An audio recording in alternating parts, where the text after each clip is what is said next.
Good afternoon, students. If you remember, in our previous satellite communication and remote sensing class, we have started the different topic, different associated topic with the power radiation pattern and the power effect EIR, that is the effective radiated power with an isotropic antenna that we have deducted, as well as the power flux. We have seen what are the different formula, what are the different properties that are associated with the power formula or the power flux density or the power flux intensity. Today we will continue our discussion depending upon this particular topic, and we will see what are the different calculations or what are the different parameters that are involved including this particular topic. Before that, I have to share the slide, then we will start our discussion.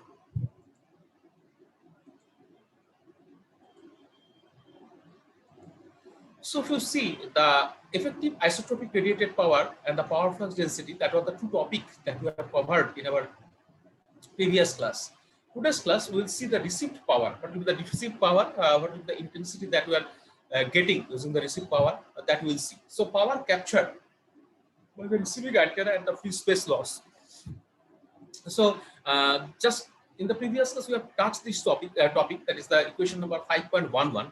So if you see the figure, that is the transmitted power is there, GT, transmitted power antenna gain a certain distance. Obviously the AR effective is there, GR, that is the receive antenna gain, and the PR, power received at the receiver side, that this particular properties we have seen. So as according to the this particular figure, the power received by a receiving antenna, this is the figure. A receiving antenna of effective aperture area, AR effective, located at a distance capital R from the transmitting antenna, receives power equal to, according to the power that will be received, that we have seen. That is the equation number 5.11 according to our slide.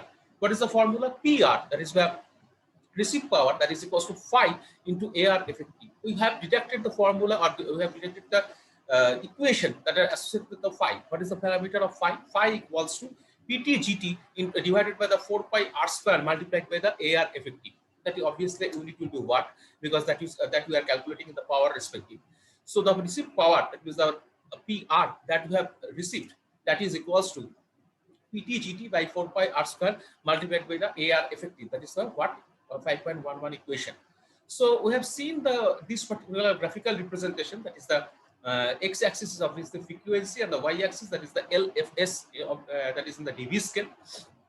So the effective area of the antenna is expressed as a function of its receiving gain, that is called the GR, receiving gain. If you see the formula, that is called the GR that we have received according to the equation.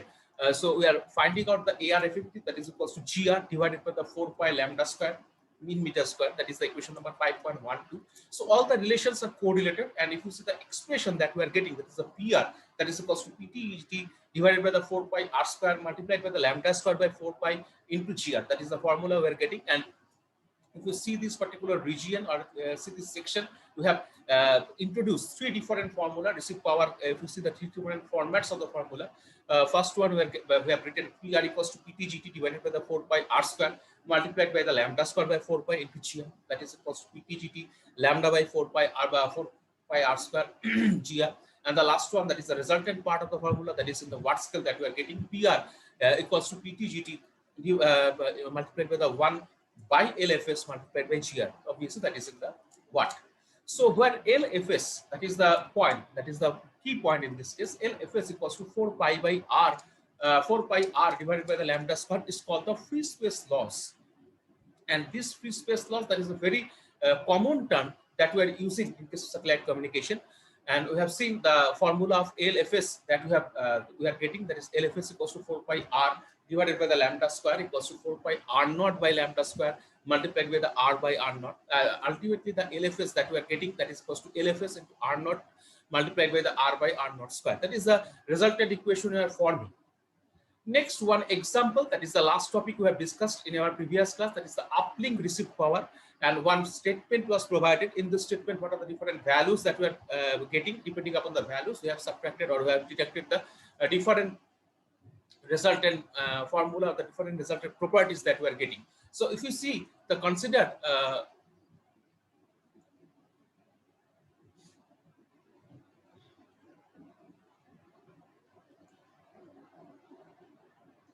if you see that is considering the transmitting antenna of an earth station equipped with an antenna of diameter, suppose capital D equals to 4 meter, that is provided. The antenna diameter is provided. this antenna is fed with the power, that is the transmitted power P of T value is already provided. What is the value? That is 100 watt, and the dB watt range, if you see the conversion from the watt to the dB watt, already they have provided in the problem statement, that is the 100 watt PT of 100 watt, that is equals to 20 dB watt at a frequency. What is the uplink frequency? That is also given in the problem statement. Uplink frequency FU equals to 14 gigahertz. It radiates this power towards a geostationary satellite situated at a distance of 40,000 kilometers. So the distance, that is the R value that we are getting, that is the 40,000 kilometers from the station on the axis of the antenna. That means they are talking about the both side of the radiation that we are following using the particular antenna. The beam of the satellite receiving antenna has a width of theta 3 dB. That means the 3 dB values, that is equals to 2 dB. So if you see the problem statement, what are the important parameters they have given? They have given the diameter of the antenna, that is 4 meter. This antenna is fed, what is the transmitted power, that is also provided, that is equals to 100 watt. And that is obviously 100 watt. If you convert into the dB watt, that we are getting 20 dB watt. At a frequency, that means the frequency means the FU means the uplink frequency. What is the uplink frequency we are using? That is 14 gigahertz. It radiates this power towards a geostationary satellite situated, what is the distance of the geostationary satellite? Near about 40,000 kilometers from the station on the axis of the antenna. That is the both side radiation we are talking about. The beam of the satellite receiving antenna has a width of theta 3 dB. What is the value? That is a 2 dB. It is assumed that the Earth station is at the center of the region covered by the satellite antenna and consequently benefits from the maximum gain of the antenna. The efficiency of the antenna, satellite antenna, is assumed to be, because without knowing the efficiency of the antenna, you cannot proceed further. So they have given the efficiency of the antenna that you are getting. So the eta value equals to 0.55, and that of the Earth station to be eta is equals to 0.6. So what we have basically first step is the power flux density at the satellite situated. So power flux density, if you see the formula just now we have deducted for the power flux density phi max, we know the value of the phi. So PT/GT by 4 pi r squared, that is the formula that we have seen in the power deduction of the power flux density calculation. So in this case also, the power flux density at satellite situated at Earth station antenna, both side is calculated as what is the value of phi max equals to PT/GT max. Obviously, the normal formula when you are calculating the phi, that is equals to PT into GT by 4 pi r square. In this case, we are calculating the power flux density. Obviously, we have considered the maximum power flux density, phi max value. So the GT, that will also reach the maximum value. So phi max equals to PT into GT max divided by the 4 pi r square. And remember the unit, that is watt per meter square. Generally, the power, that is we are denoting the value, or we are denoting the formula using the watt scale, but in this case we are measuring the power flux density. So the flux density means the watt will be there by per meter square value. So the gain of the Earth station antenna, that is the GT max, I have already mentioned, if the problem statement is not carrying the value of the radiation of the antenna efficiency, that will be critical to deduct, but in this case they have given, because that will be required. So GT max, what is the value of GT max? Because that is the ultimate value of the phi max we are getting. So GT max that we are getting, that is eta into pi d by lambda u square.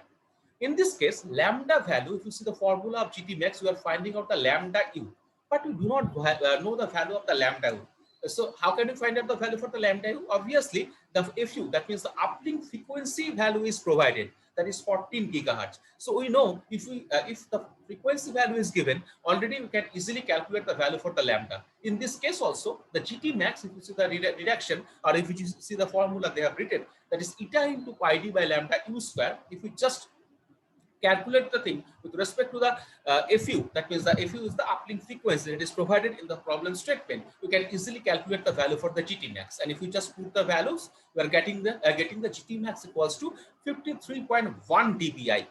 Another thing, if you see the GT max value, the eta value they have taken, in this case, the eta value, if you see the statement, last line of the problem statement, you will find the efficiency of the satellite antenna is assumed to be eta equals to 0.55. At that of Earth station to be eta equals to 0.6. So which eta value will get? We will get the eta value at 0.6. So the effective isotropic radiated power of Earth station, we have deducted this formula. So EIRP max, ES means EIRP, that means the effective isotropic radiated power in the Earth station EIRP maximum that we had received at the earth station, that is equals to PTGT max, that is equals to 53.1 dBi plus the 20 dBi unit that we have already seen. So ultimately the EIRP max at the earth station we are getting 73.1 dB watt. The power flux density is given by, so now if we just put this thing into this formula, or if we just collaborate these things into this particular formula, we are getting phi max value, and phi max we are ultimately getting minus 89.9 dB watt per meter square. The power received, that is called the dB watt by the satellite antenna, is given by the equation. This equation I will not repeat. This equation already we have discussed two individual classes. So PR, what is the value? PR equals to EIRP minus attenuation of free space plus gain of the receiving antenna. Again, I am repeating the PR, that means the power received, that is equals to EIRP minus attenuation of free space plus the gain of the receiving antenna. So the attenuation in free space, that is equals to 207, because the LFS we are calculating equals to 4 pi r by lambda u square. And if we just because we know the value of the FU, that is the uplink frequency, so we may easily calculate the attenuation of free space LFS value, that is equals to 207.4 dB. So the gain of the satellite receiving antenna GR equals to GR max, we are obtaining like this. So GR max equals to eta into pi d. What is the value we are getting? So GR max equals to eta into pi d by lambda u square. So ultimately the value d by lambda u is obtained from the equation, and theta 3 dB, because in this formula another 3 dB beam width, theta 3 dB, this is the notation for the 3 dB beam width. So the value for the 3 dB we are getting equals to 70 into lambda u by d. Just if we just put the value, we are getting d by lambda u, and the GR max. So GR max, that is the intention, we want to calculate this value. The GR max we are getting 38.2 dBi.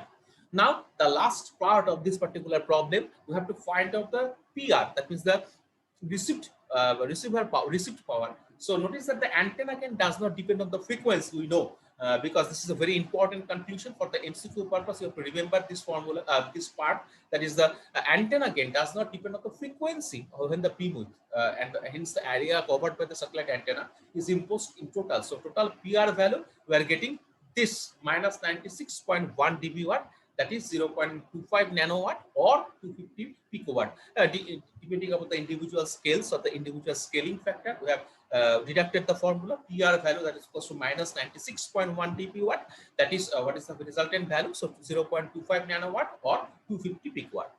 So that was the uplink frequency. Now what we will discuss, we will discuss similar way the downlink received power. So again we will take another problem statement. I will calculate the thing. What will be the, in the previous case, the FU, that is the uplink frequency was provided. If you see the previous problem statement, we have in the problem statement we are finding out the value for the FU, that is equals to 14 gigahertz. Now we are discussing about the downlink received power, and if you see the FD, that is the downlink frequency, that is equals to 12 gigahertz. So now we will proceed one by one this particular discussion, that is the downlink received power. What is the value we are getting, that we will discuss now. So consider the transmitting antenna of a geostationary satellite fed with a power. What is the power we are feeding? That is PT of 10 watt. That is the dB watt range they have converted, that is 10 watt means the 10 dB watt.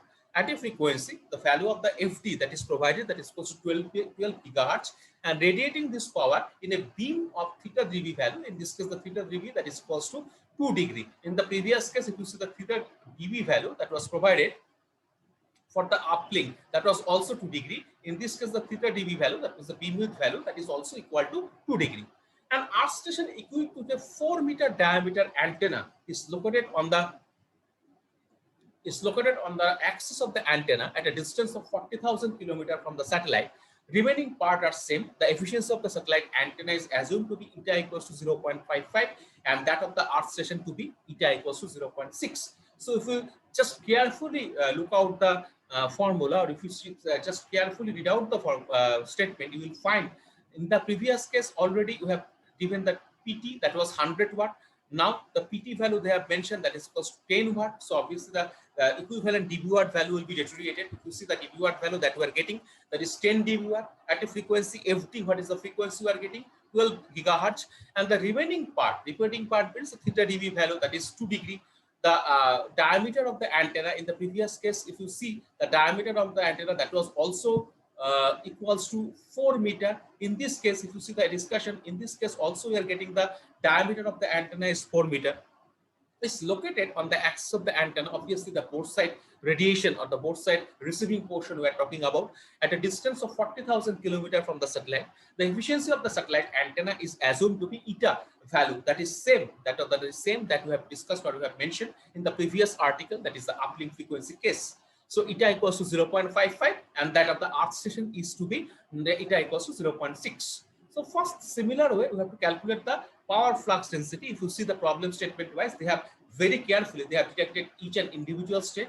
The first statement, if you see, the power flux density at the earth station situated at the satellite antenna, both side is calculated as, what is the value for the phi max? Phi max we are getting equals to PT into GT max divided by the 4 pi r square watt per meter square. Again, I am repeating very simple kind of formula. Well, because this formula I am repeating again and again, because the phi max, the power flux density, is a very careful or very important parameter.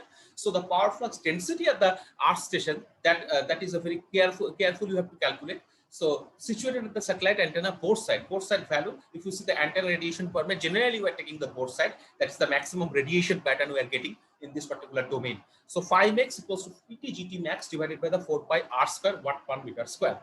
The gain of the satellite antenna is the same in transmission as in reception. Obviously, the gain of the satellite antenna, that is same, and because the two antenna, that is one point I want to highlight. The two antenna, if we want to get the maximum radiated, or if you see the maximum receiving signal point of view, if you want to receive maximum signal at the using the receiver antenna, the property of the transmitting antenna should be matched with the property of the received antenna. That is a basic fundamental property, because using the maximum power transfer theorem, we have detected or we have analyzed this point. So the gain of the antenna, satellite antenna, is the same in transmission as in reception, since the beamwidths are made the same. That is the we have to notice the thing, that is the FU by FD. If you see, they have mentioned in bracket, notice that this requires two separate antennas on the satellite, since the diameter cannot be the same and are in the ratio FU by FD equals to 14 by 12 equals to 1.17.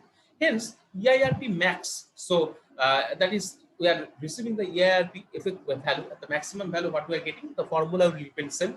PT into GT max, that is 48.2 dB watt. Because in this case, that is 10 dB watt. In the previous case, that was different. In this case, the value they have given, that is 10 dB watt. So the EIRP max value we are obtaining, that is 48.2 dB watt. Power flux density is, how can you calculate the power flux density? Phi max equals to PT into GT max divided by the 4 pi r square. If you just put the value, the phi max value we are obtaining, that is minus 114.8 dB watt per meter square. The power, that is the in dB watt scale, received by the antenna of the earth station is obtained by the equation. What is the formula that we are getting? What the PR, that is the received antenna. So PR power received antenna power at the receiver end, receive power at the receiver end is using obviously one antenna, because without the antenna we cannot receive the power. So PR equals to EIRP minus attenuation of free space plus gain of the receiving antenna. PR that means the EIRP value what we are getting minus the attenuation of the free space plus the gain of the receiving antenna. The attenuation of free space, nothing new, the same formula we are repeating. So LFS value, that is equals to 4 pi r divided by the lambda t square. Ultimately, we are getting the LFS equals to 206.1 dB. Thus, using your calculator, be careful when you are finding out this kind of value, because the range we are changing, the parameter we are changing, the different units we are combining here. So that be careful when you are deducting this kind of value. So the attenuation of free space LFS value, the formula is simple. That is the 4 pi r divided by the lambda d square, that is equals to 206.1 dB. The gain, that means the GR, that is equals to GR max of the ground station receiving antenna, is obtained by the equation. That is a simple equation. GR max equals to eta into pi d divided by the lambda t square. Now, obviously, the eta value, if you see already that is given, that is eta equals to 0.6. So what will be the resultant value if we put the thing? So GR max equals to eta into pi d, pi value already we know. The d, what is the value for the diameter of the antenna that is provided? So if you see the diameter of the antenna, that is 4 meter according to this this particular given problem statement. So we put the value divided by the lambda d. How can you calculate the lambda d? Obviously the FD value. A similar way, like the previous case, similar way in the problem statement, not the lambda d value is provided, but the FD, that is the download frequency is provided. Downlink frequency in this case is 12 gigahertz. So if you just put the value, easily you can calculate the value for the lambda d, and ultimately all of the parameters you know, that is the in this case the eta value you know, pi value already you know, the diameter already, this parameter is given, lambda d directly not given, but the fd parameter is given. So if you know the value for the fd, you can easily calculate the value for the lambda d. So like this way, the GR max value that we are getting, that is 51.8 dB. In total, what is the received power? So ultimately the received power is equals to minus 106.1 dB watt, that is 25 picowatt. That is the resultant value. If you see, already I have circulated the Maral's book. Be careful, go through the page number 172 and the 173. Two different problems we have discussed here. One is for the uplink received power. Very carefully, if we have deducted the thing, after deduction, if you just go through this particular numerical value or the numerical problem, you can understand each and individual part very easily. So the first point, first study the uplink received power, go line by line, practice at your own. Just check these numerical values that are provided in this Maral's book, that are okay or not, or rather you are able to calculate the thing using your calculator or not. So the first thing we have calculated, that is the uplink received power. Similarly, for the downlink received power, you have to calculate these things. I do not know what will be the question format for this particular semester, but if you are following the previous pattern, then this kind of deductions were very, very important for the exam purpose point of view. The uplink, calculate the uplink received power, calculate the downlink received power. But if that is in the MCQ format, obviously you may expect some questions depending upon this particular different formula, and very very simple type of questions, numerical questions for the 2 marks like this way. So whatever may be the question format, these things are very really important. Next topic, because quickly I have to complete this particular loss and the different antenna related parameters that are given into our syllabus, because we have another section that is called the remote sensing. So after completion of the satellite communication, we have to move towards to the remote sensing portion, because 70% is satellite communication, but 30 to 40% is there for the remote sensing point of view. So we have to cover the remote sensing portion also. So what are the different additional loss we are getting in case of this after this discussion of this uplink and the downlink frequency, or the uplink and the downlink power? So additional losses we are getting. In practice, it is necessary to take amount of additional losses due to various causes. What are the different types, or what are the different factors we are collaborating? First one, if you see, that is attenuation of waves as they propagate through the atmosphere. That is a very common fundamental parameter. If you remember your EM theory classes, in your EM theory, there was a portion that is the atmospheric losses, and different atmospheric region, different ionospheric scattering region, different layers of the atmosphere you have studied, and basic thing you have studied. So depending upon that, you can easily understand the attenuation of the wave that will be there, because that is the electromagnetic energy. So obviously after going a certain while, the energy will be deteriorated, the total energy will be dissipated, some portion of the energy will be lost. So that is a very common parameter, that is the attenuation of waves as they propagate through the atmosphere. Point number 2, that is losses in the transmitting and the receiving equipment. Satellite communication is if you see the overall system of the transmitter as well as the receiver, many equipments, many parameters, many components are collaborated into this particular system. So obviously the different section, different parts of your portion, the different losses will be there. So losses in the transmitting and the receiving equipment, that is quite natural. Point number 3, depointing losses. That means the depointing coupling losses we will face. We will discuss this topic. And the last one is the polarization mismatch losses. So these are the 4 additional fundamental losses. Though there are some other losses also, but these are the 4 fundamental additional losses that we are finding out in our satellite communication. So in practice, there are additional losses. These are called the additional losses. Main losses we have already seen. These are the additional losses. That is, the first one is the attenuation of the waves as they propagate through the atmosphere. Second point, losses in the transmitting and the receiving equipment. Point number 3, that is called the depointing loss. And the last one, that is called the polarization mismatch loss. Now what we will do, we will see briefly all these individual losses, and we want to identify what are the different mathematical parameters that are involved in these losses. So first we will start with the attenuation in the atmosphere. So the attenuation of the wave in the atmosphere denoted by the LA. So these are more or less universal parameters we are mentioning. LA, capital A suffix A. So if you see any kind of satellite communication book or any author's satellite communication book, you will find these are the universal notations we are maintaining. So attenuation in the atmosphere, that is the attenuation of the wave in the atmosphere, the notation will be capital A suffix A, capital L suffix capital A, is due to the presence of the gaseous components in the troposphere.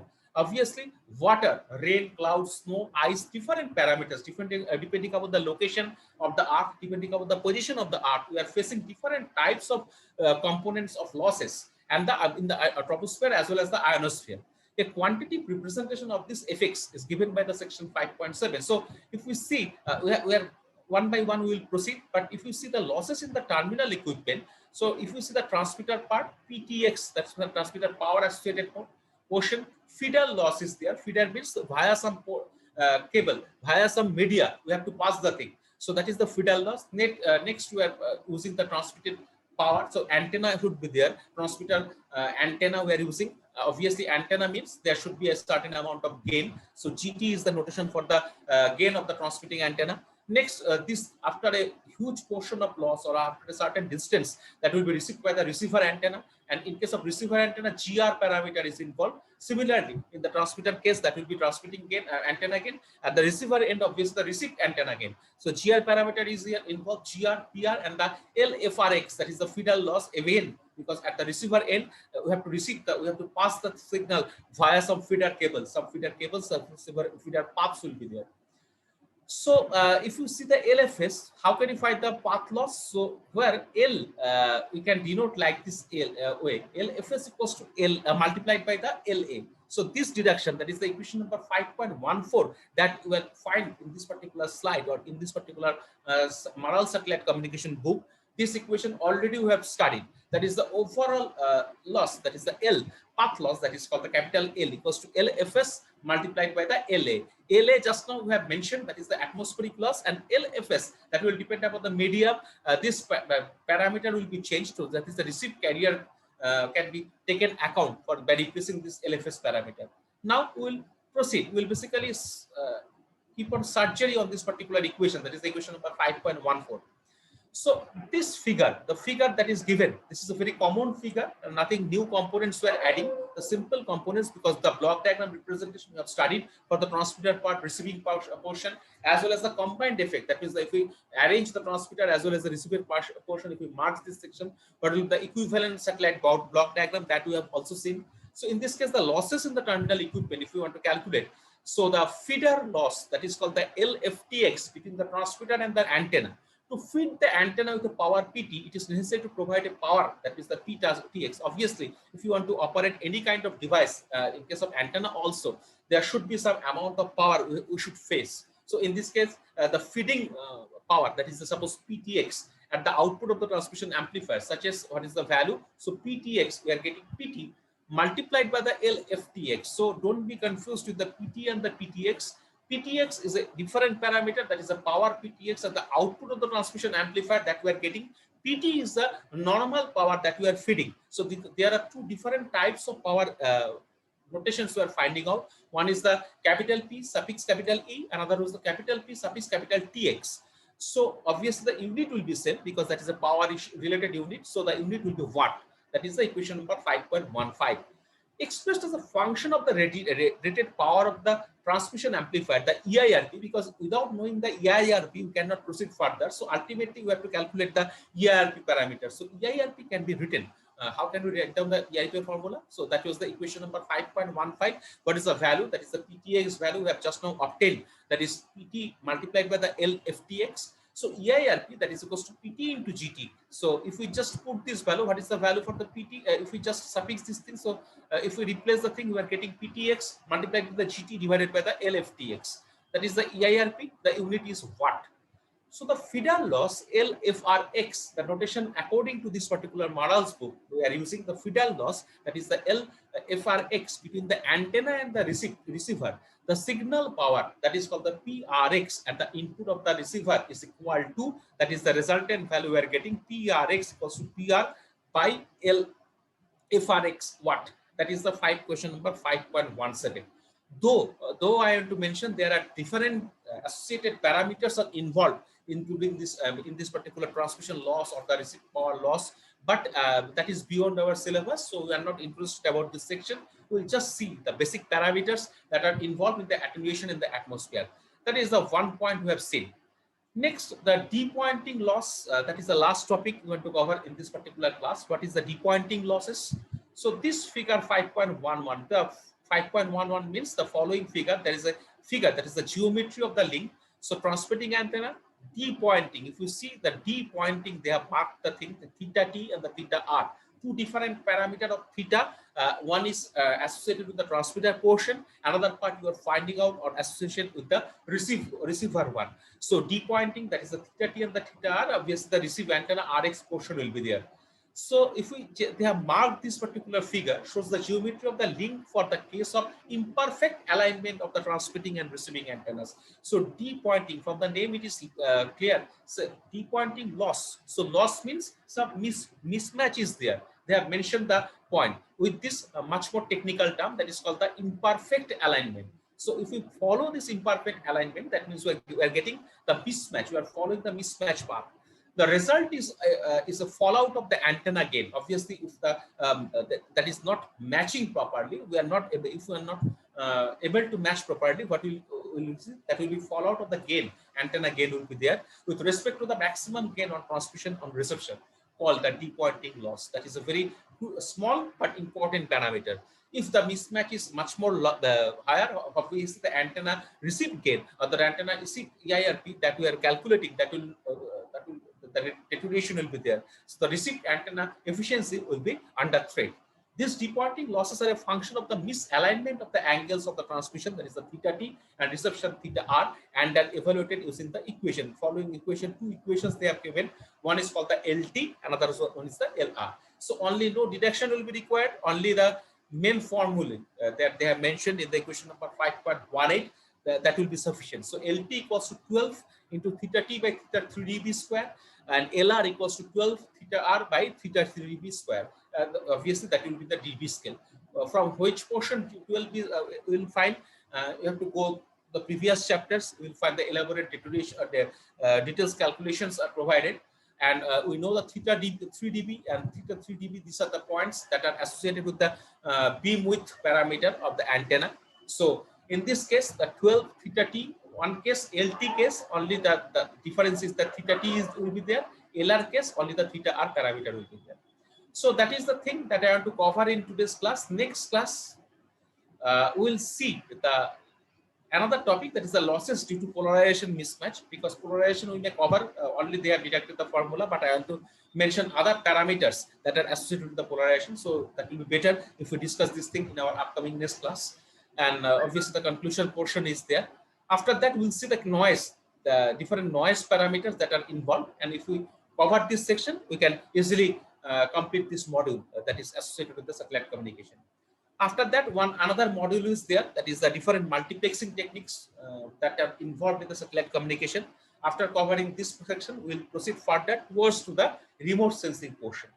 So that's all for today's class. Now, before ending the class, I want to take the attendance.